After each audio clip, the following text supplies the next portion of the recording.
মজার মজার এবং লোভনীয় ডোনাট নিয়ে চলে আসছি আজকে আপনাদের জন্য। হ্যালো এভরিওয়ান, আসসালামু আলাইকুম। কেমন আছেন সবাই? আলহামদুলিল্লাহ, আল্লাহ রহিম রহমতে এবং আপনাদের দোয়া ও ভালোবাসায় আমি খুবই ভালো আছি। তো এই তো আজকে চলে আসছি আপনাদের জন্য ইয়াম্মি এবং মজাদার ডোনাটের রেসিপি নিয়ে, একদমই পারফেক্ট রেসিপি নিয়ে চলে আসছি। তো এই পারফেক্ট রেসিপি করার জন্য ফার্স্টে আপনাদেরকে এরকম একটা মেজারমেন্ট স্কেল নিতে হবে, ময়দা নিয়ে নিতে হবে, চিনি নিতে হবে এবং ইস্ট নিতে হবে, প্লাস হচ্ছে ইমপ্রোভার ব্রেড। ইমপ্রোভারটা খুবই গুরুত্বপূর্ণ, আর আমি সেফ ইনস্ট্যান্ট ব্র্যান্ডের ইস্ট ব্যবহার করি। ইস্ট সবসময় চেষ্টা করবেন ভালো ব্র্যান্ডের ইস্ট নিতে, এটি খুবই ভালো। আর এটা কিন্তু ছিল প্যাকেটে, আমি প্যাকেট থেকে একটি জারে ঢেলে নিয়েছি।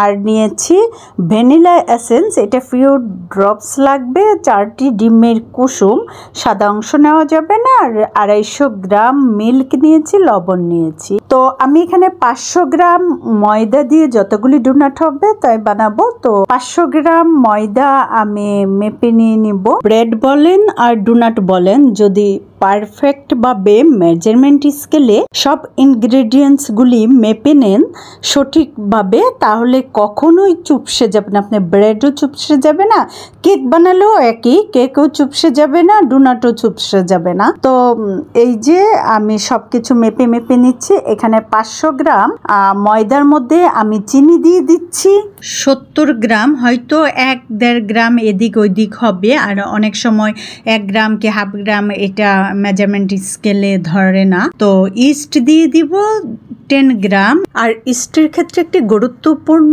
কথা আপনারা মনে রাখবেন, যে ইস্টটা যে পাশে দিবেন এর বিপরীত পাশে সল্ট দিবেন, কারণ ইস্ট আর সল্ট কখনো একসঙ্গে দিবেন না, এতে সল্ট হচ্ছে ইস্টের কার্যকারিতা অফ করে দেয়। সেজন্য এটা দূরে দিবেন এবং পরে মিশিয়ে নেবেন। তো এখানে ইমপ্রোভার দিয়ে দিয়েছি আমি 10 গ্রাম, সল্ট দিয়েছি 7 গ্রাম দিয়ে এখন সব ইনগ্রেডিয়েন্টসগুলি ময়দার সঙ্গে ভালো করে মিক্সড করে নিয়েছি। তো এখানে আমি মেল্টেড বাটার দিয়ে দিচ্ছি 100 গ্রাম। বাটারটা আগেই আমি মেপে রেখেছিলাম, কারণ আমার বাটারটা মেল্টেড ছিল না, আনমেল্টেড ছিল। তো আমি গরম পানির উপরে রেখে মেল্টেড করে নিয়েছি। তো তখন আমি মেপে নিয়েছিলাম। তো বাটার যাবে এখানে 100 গ্রাম আর দিয়ে এখন ভালো করে সবগুলি হাত দিয়ে একসঙ্গে মিক্সড করে নিব। আমি যেভাবে মিক্সড করে নিচ্ছি সেম এইভাবেই মিক্সড করে নিব। এখন ডিমের কুসুমের মধ্যে ফিউ ড্রপস ভ্যানিলা এসেন্স দিয়ে দিচ্ছি, এটা হচ্ছে জাস্ট ফ্লেভারের জন্যে। তো এখন একটা চামচের সাহায্যে কুসুমগুলিকে ফেটিয়ে নিয়ে ময়দার খামিরে দিয়ে এখন সবগুলি আবারও একসঙ্গে হাত দিয়ে মিক্সড করে নিচ্ছে। আর এটা কিন্তু হাত দিয়েই আপনাদেরকে মিক্সড করতে হবে, কোনো চামচ বা হ্যান্ড হুইসের মাধ্যমে করলে হবে না। তো মিক্সড করে নিয়ে এর মধ্যে আমি অ্যাড করে দিব মিল্ক। তো মিল্কটা আমি আস্তে আস্তে একটু একটু করে দিব এবং হাত দিয়ে মিক্সড করে নিব। একবারে সম্পূর্ণ মিল্ক দিব না, কারণ এর মধ্যে কম বেশিও হতে পারে। তো হচ্ছে এই যে আমি অল্প অল্প করে দিয়ে মিক্সড করে নিচ্ছি। করতে করতে দেখলাম যে আমার 250 গ্রাম থেকে সামান্য একটু মিল্ক বেঁচে গিয়েছে, একেবারে খুবই কম, হয়তো 2-3 গ্রামের মতো রয়েছে। তো ওই মিল্কটা দিলে আমার মনে হচ্ছে বেশি হয়ে যাবে, তাই আমি আর দিলাম না। এখন হাতের সাহায্যে জাস্ট মথে নিয়েছি, নিয়ে একটি সফট ডো তৈরি করে নিয়েছি। এখন উপর থেকে একটু পানি দিয়ে দিব। অনেকে আমরা তেল দিয়ে দেই, এটা কিন্তু ভুল। কখনো ডোর মধ্যে তেল লাগাবেন না।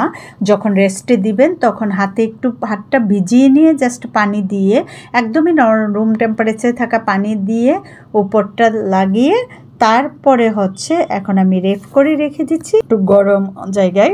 তো এই যে দেখেন আমি এটা 15 থেকে 20 মিনিট রেখেছি, তাতেই দেখেন কি পরিমাণ ফুলে গিয়েছে। তো এখন আবারও এটাকে নিয়ে আমি এই যে সম্পূর্ণটা আবারও একটু মথে নিয়ে ভিতর থেকে বাতাস ছিল সেটা বের করে দিয়ে এখন হচ্ছে শপিং বোর্ডের উপরে একটু ময়দা ছড়িয়ে দিয়ে এটাকে নিট করে নিচ্ছি। তো আর এই নিটটা একটু সময় নিয়েই কিন্তু করতে হবে, যদিও সম্পূর্ণ নিটটা আমি আপনাদেরকে দেখিনি, কারণ ভিডিওটা অনেক লং হয়ে যাবে। আর এত লং ভিডিও দেখার ধৈর্য বা সময় আমাদের কারোই নেই। সেজন্য ভিডিওটা শর্ট করার জন্যে আমি বেশ অনেকক্ষণ কিন্তু নিট করেছি, কিন্তু পুরোটা আপনাদেরকে দেখে নিয়ে অফ অন ক্যামেরায় করেছি। করে নিয়ে এখন হচ্ছে আমি এই যে এরকম কয়েকটি ট্রে নিয়েছি, যে ট্রের মধ্যে ডোনাটগুলি রাখবো। তো ট্রেগুলির মধ্যে ময়দা ডাস্ট করে নিতে হবে। এই যে সম্পূর্ণ ময়দাটা ভালো করে ডাস্ট করে নিতে হবে। এ পর্যায়ে কিন্তু কিপটামি করে ময়দা ডাস্ট করলে হবে না, একটু বেশি দিতে হবে, না হয় ডোনাটগুলি লেগে যাবে। তারপর আমি এমন ছোট ছোট করে লিচি কেটে নিয়েছি, মানে আমি যে পর্যায়ে করব, যেহেতু এইটা কিন্তু আমার সেকেন্ড টাইম ডোনাট বানানো। ফার্স্ট টাইম যখন আমি আমার আইসিআই ক্লাস করেছি, করার পর আমি একবার ডোনাট বানিয়েছিলাম এবং ডোনাটটা এত বেশি খেতে ভালো হয়েছে, যার ফলে আমার মেয়ের অনুরোধে আজকে আবার ডোনাট তৈরি করছি। আর তখনই মনে হলো যে আপনাদের সাথে ডোনাটটা শেয়ার করি, কারণ এত ভালো হয়েছে খেতে যে এখন শেয়ার না করলেই নয়। কারণ আমি অনেক ইউটিউব ফ্রেন্ডদের ভিডিওতে দেখেছি তারা ডোনাট করছে, চুপসে গিয়েছে। কাজে আমার মনে হলো যে এই পারফেক্ট মেজারমেন্টটা আপনাদেরকে দেই, আপনাদের অনেকেরই উপকার হবে, বিশেষ করে যাদের বাসায় বাচ্চা রয়েছে। তো এই তো আমি এখানে 4টি ডোনাট করেছি, এটা কিন্তু প্রায় 100 গ্রাম। এখন আমি আপনাদেরকে একটা মাপ দিয়ে দিচ্ছি সেই মেজারমেন্টে। হঠাৎ করে মনে হলো যে এটা তো আমি আমার বাসার জন্য করছি, তাই মেজারমেন্টের প্রয়োজন নেই, কিন্তু আপনারা যখন করবেন হয়তো বা মেজারমেন্টের প্রয়োজন হতে পারে, তাই আমি মেজারমেন্টও আপনাদেরকে দিয়ে দিচ্ছি। বড় যে ডোনাটটা আমরা তৈরি করি ওইটার মাপ হচ্ছে 80 গ্রাম, আর ছোট যে ডোনাটগুলি হয় সাধারণত ওইটাকে 40 গ্রাম ময়দা নিতে হয়। 40 গ্রামের ডোনাট হচ্ছে যখন আমরা বুফে খাই তখন কিন্তু ছোট ছোট ডোনাট দেওয়া হয়, কারণ বুফে তো অনেক আইটেম থাকে, এতগুলি খাওয়া আসলে সম্ভব না, সেজন্য ছোট করে দেওয়া হয়। ওইটার মাপ হচ্ছে 40 গ্রাম ময়দার খামির নিতে হবে। আর বড় যে ডোনাটগুলি আমরা বাজারে কিনতে পাই এবং কিনে নিয়ে আসি সেটা হচ্ছে 80 গ্রাম ময়দা খামির দিয়ে করা হয়। তো মনে রাখবেন, বড়টার জন্য হলো 80 গ্রাম আর ছোট ডোনাটের জন্য হলো 40 গ্রাম। তো এই তো আমি এরকম হাতের সাহায্যে গুল করে নিচ্ছি। আপনারা এইভাবে গুল করে দেখবেন যে খুবই সুন্দর একটি গুল হয় খামিরটা। তো নিয়ে আমি ওই যে ময়দা ডাস্ট করা ট্রের উপরে বসিয়ে দিচ্ছি। এইটা কিন্তু এই যে সবগুলো আমি অফ অন ক্যামেরায় করে নিয়েছি। এইটা হচ্ছে এটা এখন আমি রেখে দেবো 10 থেকে 15 মিনিটের জন্য। 10-15 মিনিট পর দেখেন আমার ডোনাটের খামিরটা কিভাবে ফুলে গিয়েছে, এবং মাঝখান থেকে এই যে আমি এইরকম কেকের ডিজাইন করার যে কি বলে এটাকে কাক থাকে, সেটা দিয়ে আমি হচ্ছে কেটে নিচ্ছি মাঝখানে। আপনারা এইরকম যে কোনো কিছু দিয়ে মিডলটায় এইরকম করে কেটে নিতে পারেন। আর এখন ডোনাটের ফাইনাল ফ্রাই করার পালা ডোনাট। তার জন্য আমি বার্নারে একটি ননস্টিকের পাতিলে বেশ কিছু অয়েল দিয়ে গরম করে নিয়েছি। নিয়ে এখন ডোনাটটা এক এক করে ছেড়ে দিচ্ছি। আর এক্ষেত্রে চুলার আঁচটা কিন্তু মিডিয়াম হাই হিটে রাখতে হবে। আর সবসময় খেয়াল রাখবেন মানে একটা পাশ ডোনাটের হয়ে আসলে উল্টানোর চেষ্টা করবেন। খুব ঘন ঘন নাড়াচাড়া করা যাবে না, তাহলে ডোনাট অনেক সময় চুপসে যায়। আর আপনাদেরকে আরেকটা টিপস দিয়ে দিচ্ছি, ডোনাট চুপসে যাওয়ার আরও একটি কারণ হচ্ছে বার্নারের আঁচটাকে হাই ফ্লেমে রেখে আপনার ডোনাটটা ফ্রাই করে নেবেন, পারফেক্টভাবে গোল্ডেন কালার করে নেবেন। আমি যেরকম কালার করে নিচ্ছি সেরকম কালার করে ফ্রাই করে নিলে ডোনাট চুপসে যাবে না। আর হাই হিট মানে কি, হাই হিট বলতে যে খুব বেশি আঁচ দিবেন যে আগুনটা পাতিলের উপরে উঠে যাবে সেই রকম না, কিন্তু হাই হিট বলতে পাতিলের তলায় যে হিটটা থাকে ওইটাই হচ্ছে হাই হিট। তো ওই হাই হিটে রেখে ডোনাটগুলি ফ্রাই করে নেবেন। যে আমি সবগুলি ডোনাট কিন্তু অলরেডি এক এক করে ফ্রাই করে নিচ্ছি। আর একসঙ্গে আমি যেন অনেকগুলি করতে পারি তাই আমি বড় একটি ননস্টিকের পাতিল বসিয়ে দিয়েছিলাম। এই যে আমার সবগুলি ডোনাট ফ্রাই হয়ে গিয়েছে। এ পর্যায়ে কিন্তু খেতেও দারুণ লাগে। যারা চকলেট দিয়ে খান না, যেমন আমি চকলেট এটা খাই না, আর ওরা স্পন্দনের আব্বুর ডায়াবেটিক, সেও চকলেট খায় না, সে পর্যায়ে আমরা এটা দিয়েই খাই, এভাবেই খাই। তো এই যে আমি ডার্ক চকলেট নিয়েছি অনেক অনেকগুলি। আর নিয়েছি হোয়াইট কালারের চকলেট, এই দুইটা এর আগে বানিয়েছিলাম, রয়ে গিয়েছিল, সেটা এখন আমি মেল্টেড করে নিচ্ছি। তার জন্য বার্নারে একটি পাতিলে গরম পানি বসিয়ে দিয়ে তার উপরে বসিয়ে চকলেটগুলিকে মেল্টেড করে নিয়েছি। মানে ডাবল বয়লার যেটা বলে, ডাবল বয়লারে করতে হয়। ডাইরেক্ট হচ্ছে চকলেট আপনি উনুনে বসাতে পারবেন না। আর এখানে আমি সুইট বল দিয়ে দিচ্ছি, এটা দিয়ে আমি ডেকোরেশন করে নিব। তার জন্য আমার এখানে বড় ছোট সুইট বল রয়েছে, আমি ছোটোগুলি বেছে নিয়েছি, ছোটোগুলি দিয়ে করে নেব। তো এখন হচ্ছে সবগুলি ডোনাটের মধ্যে আমি চকলেট লাগিয়ে নেব।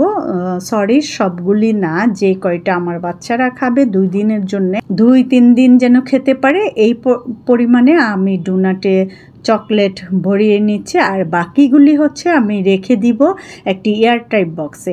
আপনি এয়ারটাইট বক্সে করে নর্মাল ফ্রিজে 10 থেকে 15 দিন আপনি রেখে খেতে পারবেন, অবশ্যই ফ্রিজ অনুযায়ী। যেমন আমার ফ্রিজে 10-15 দিন রাখলে কিছুই হয় না, আবার অনেক ফ্রিজে নষ্ট হয়ে যায়। আপনি বুঝবেন আপনার ফ্রিজের ইয়েটা কীরকম আর ক্যাপাসিটি কীরকম। আর এই যে উপর থেকে আমি সুইট বলগুলি দিয়ে দিচ্ছি, এটা দেখতে সুন্দর লাগবে এবং বাচ্চারা এই সৌন্দর্যটা দেখেই কিন্তু খাওয়ার প্রতি আকর্ষণ বেশি হবে। যে কোনো খাবারের প্রেজেন্টেশনটা হচ্ছে মেন। আপনার খাবারটা যেমনই হোক না কেন রান্না, আপনি যদি প্রেজেন্টেশনটা আকর্ষণীয় করে তুলতে পারেন তাহলে যে কোনো মানুষ খেতে আগ্রহ দেখাবে এবং খাওয়ার জন্যে পাগল হয়ে যাবে। তো আমি সুইট বল দিয়ে দিচ্ছি এবং আমি বিভিন্ন ধরনের ডেকোরেশন করব। তো এই তো আমি এক এক করে অনেকগুলি ডোনাট বানিয়ে নিয়েছি। এই যে প্রথম দিন আমি এই ডোনাটগুলি তৈরি করেছিলাম, তাই আপনাদেরকে দেখিয়েছি। এটা আমি 2 দিন আগে ভিডিওটা করেছি, তো 2 দিন পরে আপনাদের সাথে এডিট করে দেখাচ্ছি। তো লাস্টের দিন আমার যে বাকি ডোনাটগুলি আমি রেখেছিলাম, সেই ডোনাটগুলি স্মিতা ডেকোরেশন করেছিল। স্মিতা আর আমি দুজনে মিলে সেটা কিভাবে ডেকোরেশন করিয়েছি সেটা আপনাদেরকে আমি দেখিয়ে দিব।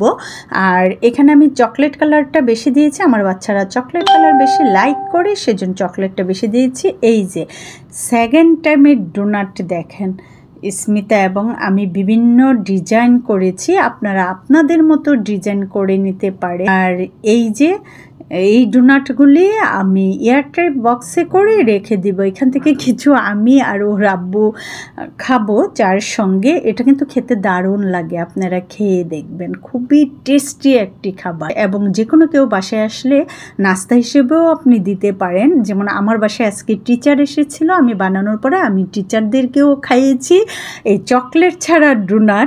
এটা খুবই মজাদার একটি খাবার এবং টিচাররা খুব লাইক করেছে। আমি এই পর্যন্ত একজন মিস এবং ইংলিশের মিস আসে তাকে খাইয়েছি এবং ম্যাথের টিচারকে খেয়েছে, ওরা খুব পছন্দ করেছে এবং জিজ্ঞেস করেছে যে এটি কী, মূলত কিভাবে বানিয়েছে, ওরা খুব কিউরিসিটি দেখালো, খুব ভালো লাগে।